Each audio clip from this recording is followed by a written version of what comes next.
do Dr. Belísio, né?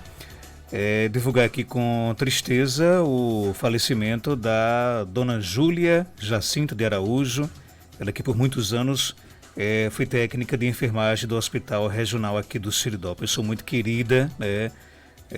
Muito simpática, sempre atendia todos os... Eu tive de me encontrar, de me deparar algumas vezes com a dona Júlia, né? Julinha, como era carinhosamente conhecida, era uma simpatia, né? Tratava todos muito bem, né? Com um sorriso no rosto. Então nós queremos aqui desejar os nossos sinceros sentimentos à família da dona Julinha, né? Técnica de enfermagem do Hospital Regional. Infelizmente faleceu nas últimas horas. Certamente nas próximas horas a família, o próprio hospital deverá se pronunciar sobre a causa de sua morte, mas fica aqui para a família os nossos sinceros sentimentos. A Julinha ela era mãe, né? Da nossa querida ouvinte Débora, né? Esposa do nosso amigo Dudu Som, né? Débora da Top Peças, como é bastante conhecida. Fica aqui os nossos sentimentos para toda a família. E o Dr. Belísio, inclusive, vai participar aqui do nosso quadro. A gente entende perfeitamente até a sua reação, porque acabou de receber a notícia aqui do falecimento da Julinha, que era uma pessoa muito querida, né, Dr. Belísio? Marcos, bom dia, né? Bom dia, Geraldinho. Até para um médico que é acostumado com essas emoções difíceis, né? É muito complicado, Marcos, porque Julinha, além de ser uma pessoa que se confunde com aquele hospital, a gente quando lembra do CESP, lembra dela sem dúvida, né? A alegria ali pelos corredores, sempre simpática e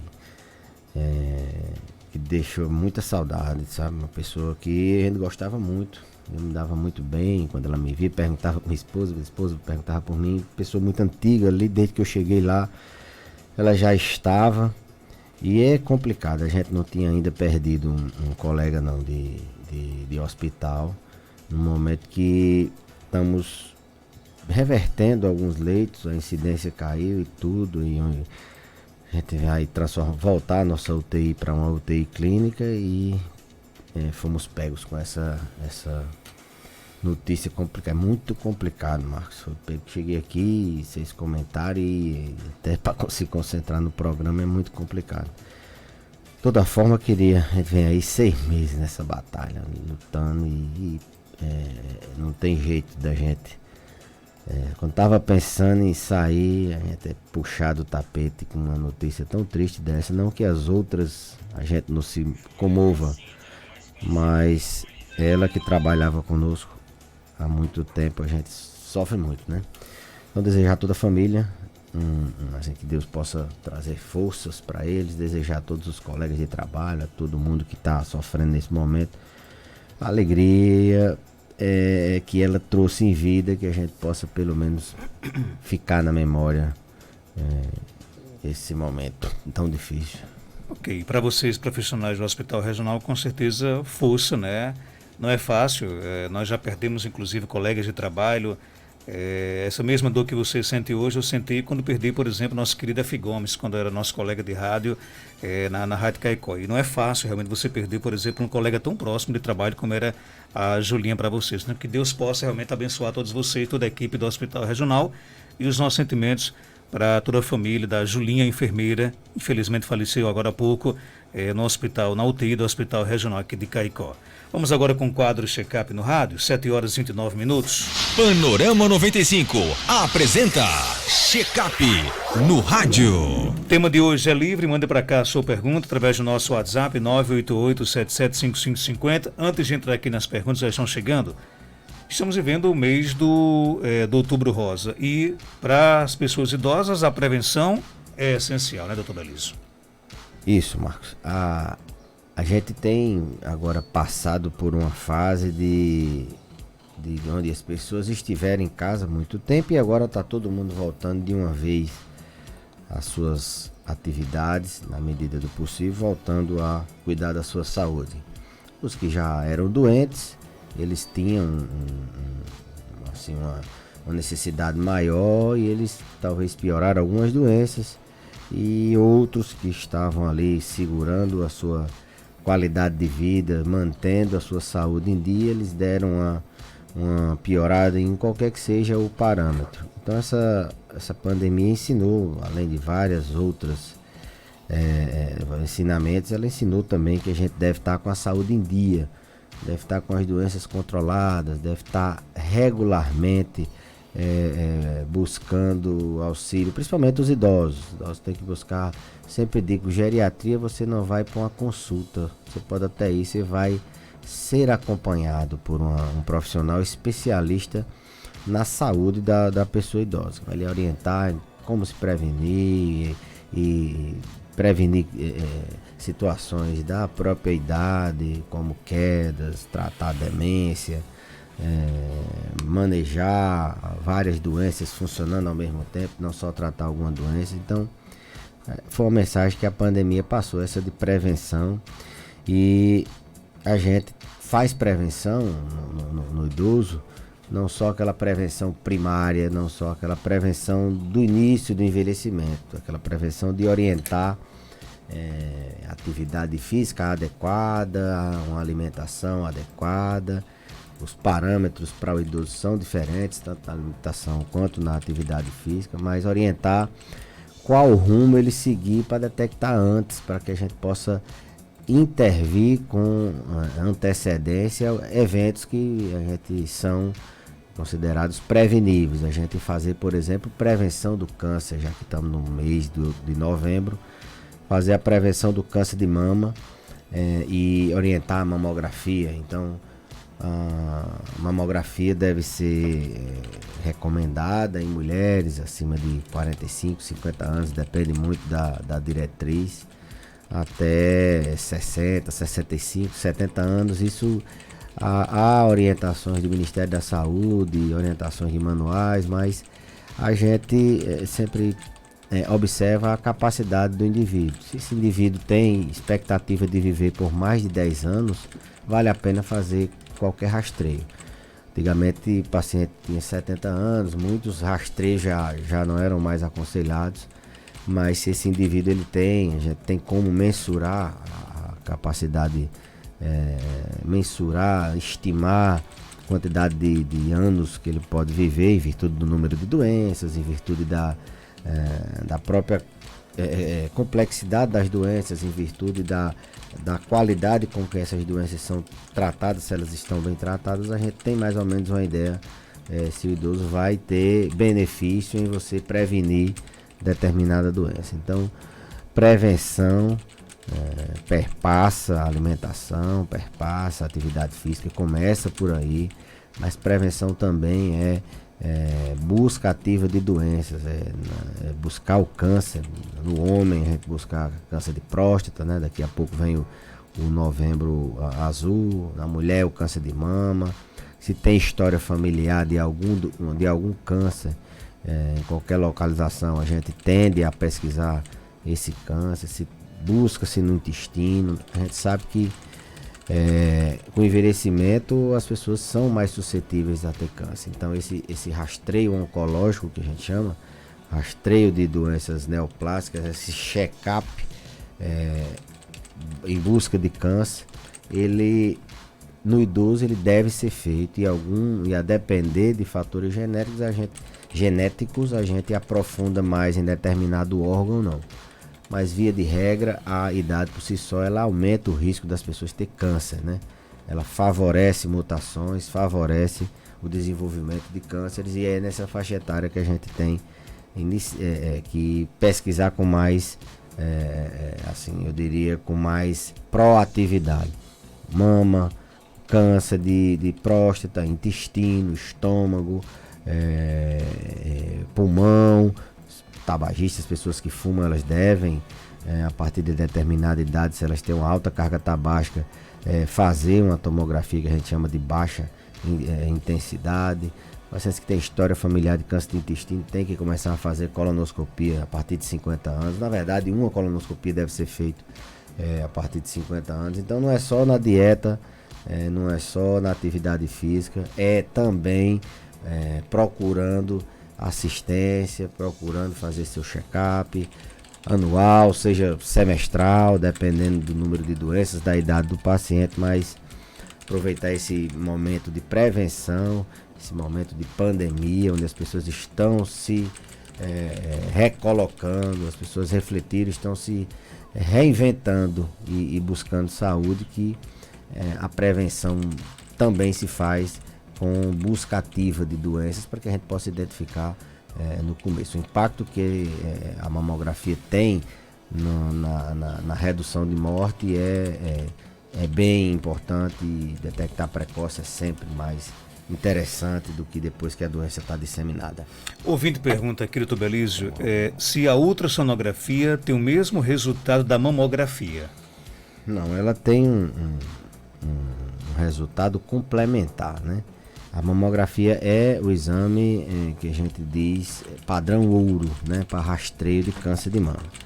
Só que a depender da densidade da mama, a visualização de algumas estruturas pode comprometer a acurácia do exame, comprometer a qualidade do exame. Então, algumas vezes, não é toda vez, não é todo mundo que tem que fazer as duas coisas, inclusive algumas diretrizes até recomendam, mas do ponto de vista de Brasil, não porque o Brasil é um país atrasado ou adiantado, mas aqui a gente recomenda inicialmente o rastreio com mamografia. Agora, a depender do resultado da mamografia, sim, aí faz necessário a ultrassom mamária. Então não é para todo mundo, não. Não é que uma é melhor do que a outra, não. Cada uma tem assim uma especificidade, mas o recomendado padrão ouro é sim a mamografia. Tem mais pergunta? Bom dia, Marcos Dantas. Aqui é a Helena de Jucurutu. Gostaria de fazer uma pergunta para o doutor Belísio Neto. Porque a minha mãe, ela tem 68 anos, ela é diabética, faz uso de medicação para diabetes, só que de tempos em tempos ela tem uma irritação nervosa, sabe? Do nada ela começa a ficar irritada e com um comportamento diferente. Eu gostaria de saber se há possibilidade de correr risco de ser Alzheimer, correr risco de ser um Alzheimer. Um abraço para a Helena e toda a nossa querida faixa da audiência em Jucurutu. E aí, doutor Belísio? A doença de Alzheimer, ela tem como fator de risco diabetes. A idade, ela é sem dúvida o fator de risco com mais impacto. Quanto mais idade, mais risco da gente ter Alzheimer. Quanto mais herança genética, mais pessoas que estão na família, maior também. Mas existem fatores de riscos outros como diabetes, hipertensão, estresse, entre outros vários fatores de risco.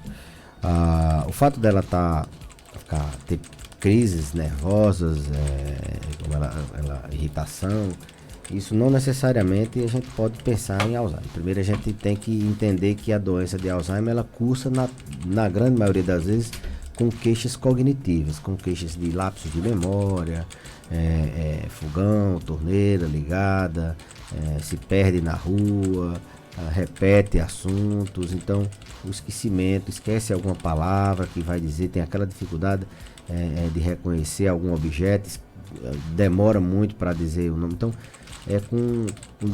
déficit cognitivo é o que vai nortear. Agora, no curso da demência existem algumas manifestações comportamentais, que a gente chama alterações comportamentais da demência, e essas alterações, elas via de regra cursam com irritabilidade, com irritação, nervosismo, e no início do quadro, quando a família às vezes ainda não percebeu ainda o déficit na memória, a questão na linguagem, ou mesmo na praxia, agnosia, em áreas da cognição, quando não perceberam isso, e o paciente se manifesta com sintomas comportamentais logo no início, pode sim ser decorrente da demência, mas é pouco provável. A diabetes, ela por si só também é fator de risco para depressão.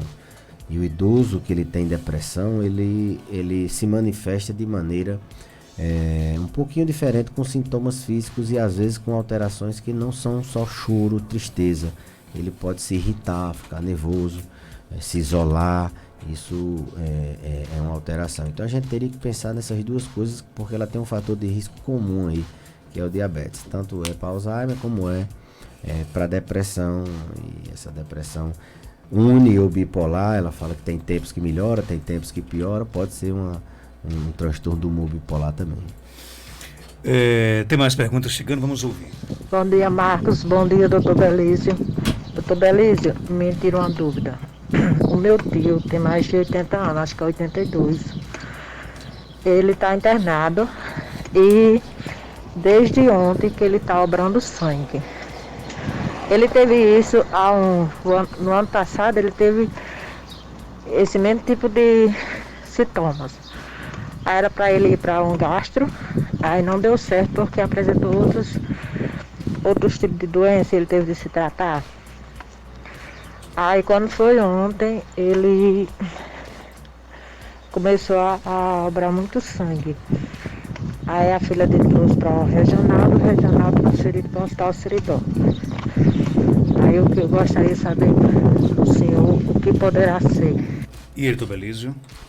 Bom, defecar sangue, evacuar sangue, é um sintoma de uma emergência médica, né? Se for de uma hora para outra, se for um grande volume, é uma hemorragia digestiva. Até que se prove o contrário, é uma hemorragia digestiva alta, ou seja, é o estômago ou duodeno que está sangrando por uma úlcera. Geralmente as úlceras são as principais causas de sangramento, as úlceras duodenais, úlceras por varizes de esôfago, úlceras gástricas, úlceras por varizes de esôfago não, varizes esofágicas que sangram. Então, sangue nas fezes a gente tem que pesquisar sangramento alto, né? Geralmente, como eu falei, úlcera ou varize.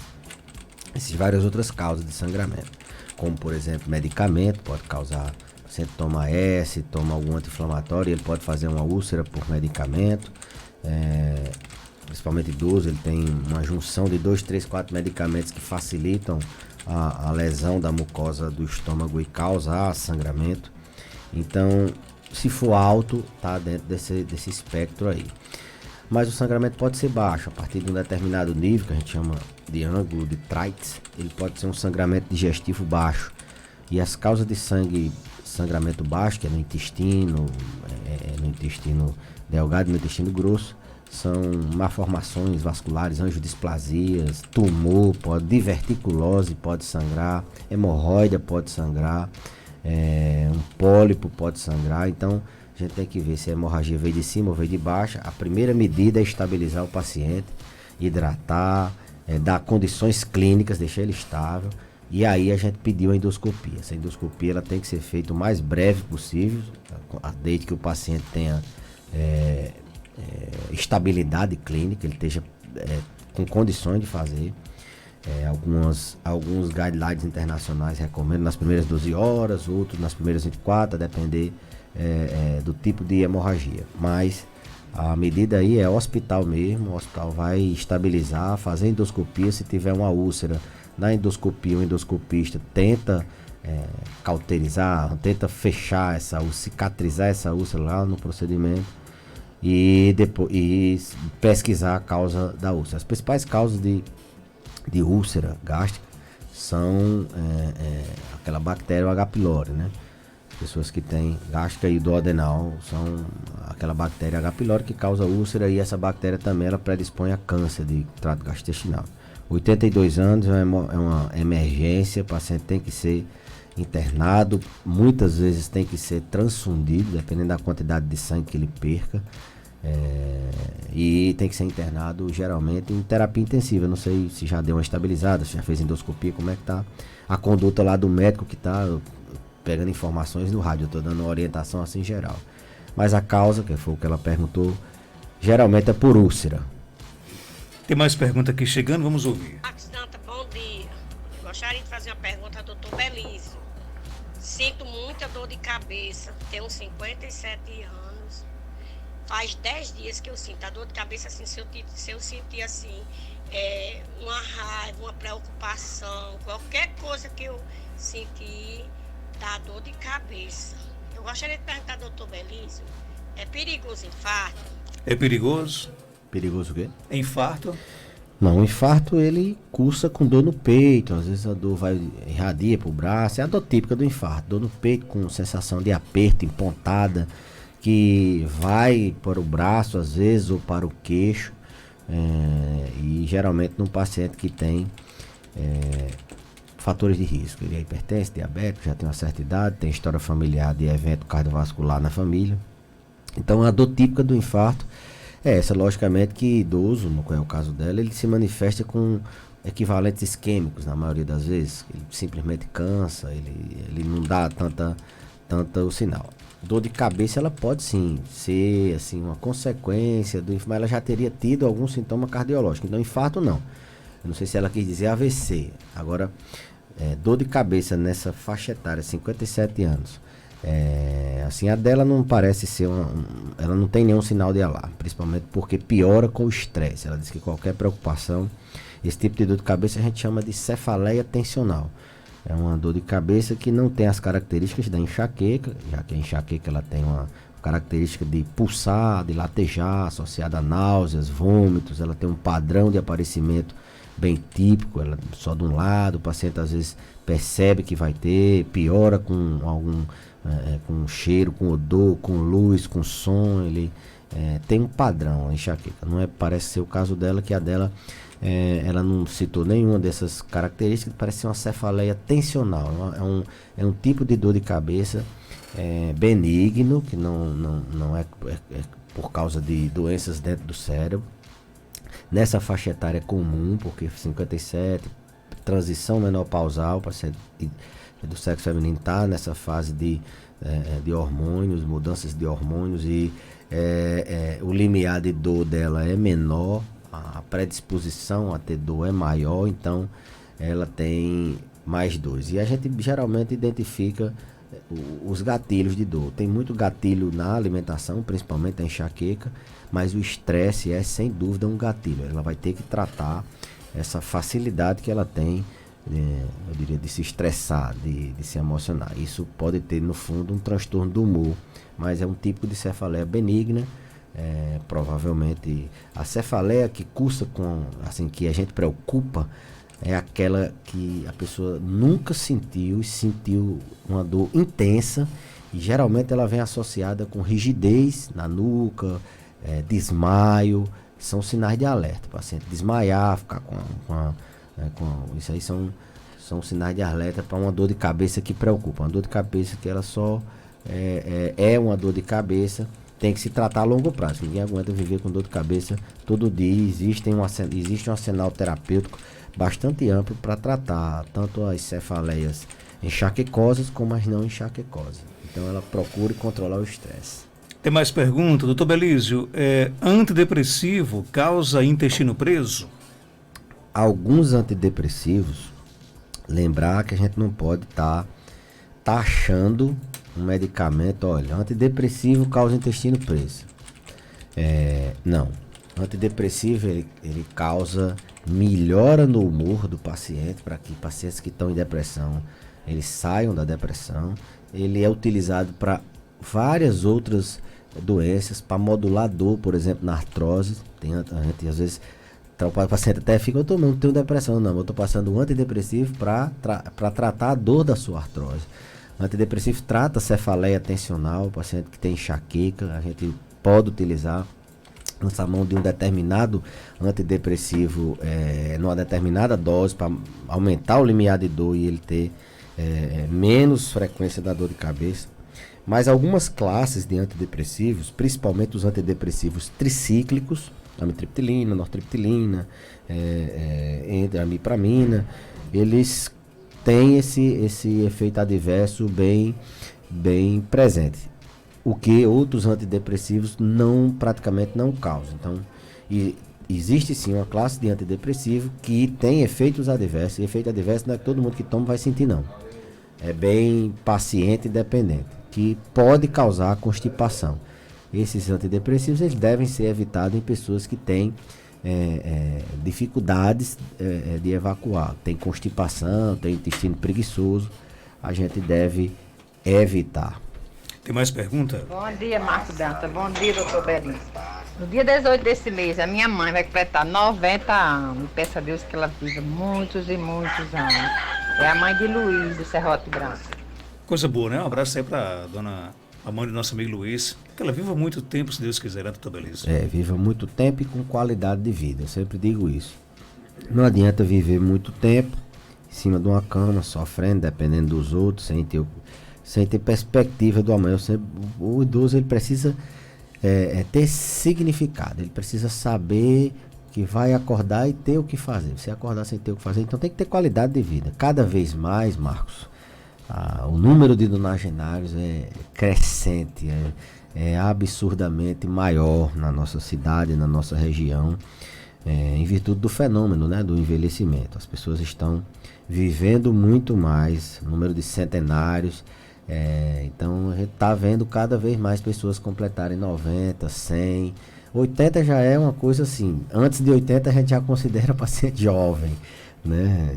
Quando vem a óbito uma pessoa com 60 e poucos anos já é assim, um jovem que morreu, e realmente então parabenizar ela e desejar que ela tenha esse envelhecimento aí saudável, chega aos 100, 150, 200, com muita saúde. Para fechar, tem mais pergunta? Oi, bom dia. Eu queria saber do Dr. Belísio. A minha irmã, ela tem mais de 50 anos, ela sente muita dor nas costas e sente dor de cabeça também. Eu queria saber o que é. E aí, Dr. Belísio? É uma síndrome dolorosa, né? Síndrome dolorosa nas costas, a gente tem que pesquisar uma entidade, uma síndrome chamada síndrome miofascial. É uma dor que dá por tensão muscular. O tratamento é exatamente a gente diminuir essa tensão com medicamento, com massagem, as massagens elas soltam os pontos de tensão. Geralmente é por doenças osteoarticulares, escoliose, artrose e o estresse, né? O estresse, a tensão também tensiona nossos músculos e aí há uma tendência a ter muita dor. E a dor de cabeça a gente já falou na pergunta anterior, que facilita bastante tensão e dor de cabeça. Não que toda dor de cabeça seja causada por estresse, mas facilita bastante. Abre as portas para uma dor, assim, uma dor de cabeça nas costas. É muito comum, síndrome miofascial, uma dor, as costas dolorosas por tensão muscular. Doutor Belísio, obrigado por sua participação. Até terça-feira, se Deus quiser. Marcos, eu queria mandar aqui um abraço para, se possível, claro, o pedreiro Hélio, está lá por casa, ele todo dia escuta o rádio. Minha esposa disse que ele escuta todo dia, pediu um abraço, mandar um abraço também para dona Rita, lá de São Fernando, para toda a faixa da audiência. Olha, todo dia eu recebo gente que escuta o programa, traz um feedback positivo, reclama quando a gente não dá uma palavrinha sobre o Flamengo, e diz, vocês combinam para quando o Flamengo perde, vocês não falam. A gente se recuperou tão bem que... É porque a gente agora está na vibe do gol, né? No outro patamar, né? Voltamos ao outro patamar, né? O Hugo tá um sucesso, é um paredão, viu? Goleiraço, pegando muita bola. Geraldinho doido para que ele fale, que é pra gente ficar reclamando do goleiro, né? Mas... Geraldinho, coitado, a gente botou os fraldinhas para jogar com o Palmeiras naquele dia e foi tranquilo. Manda um abraço aí para doutor Antes, o homem do Alzheimer. Será que ele tá lembrado que o Flamengo com os fraldinhas? Olha, quando se refere a futebol, doutor Antes, ele tem Alzheimer. Eu vi naquele dia, na pergunta dele eu vi que ele tava com Alzheimer. Doutor Gabriel, ele é o que afinal? Ele é vascaíno? É um ex-botafoguense. É um ex-botafoguense que agora, depois de Jesus, passou a ser Flamengo. E agora é Flamengo. Na verdade, ele disse que torce pelo Real Madrid. Quando o Botafogo começou a cair. Eu acho que o único time onde, por exemplo, o técnico, o titular, quando adoece, reserva. Os dois reservas dão conta do recado, né? Dão conta do recado. Time bom é assim. Vamos lá, se Deus quiser. Até terça-feira. Eu vou abraçar aqui o Hélio, né? O Hélio que é o pedreiro. Hélio, escuta aqui o programa todos os dias. Dona Rita lá em São Fernando. Dona Rita lá em São Fernando, obrigado aí pela audiência maravilhosa aqui do nosso Panorama 95. E torcer para que Deus nos dê força para seguir nessa batalha. Se Deus quiser. 7h54.